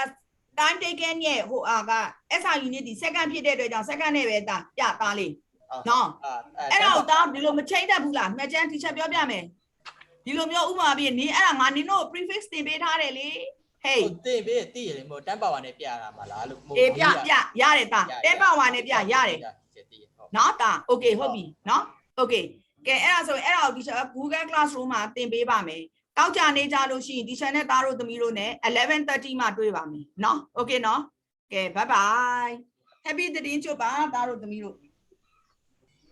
တစောင်းမဟုတ်လားရှင် ဟုတ်တယ်တစ်စောင်း ဟုတ်တယ်တစောင်းမဟုတ်ပါဘူးငါနောက်ပြန်နေစုပ်ကုန်သတင်းချုပ်မဟုတ်ဘူးတစောင်းမဟုတ်တယ် happy တစောင်းမ Thank you, teacher. Hey, you are welcome. ကျေးဇူးပါ Eva, darling.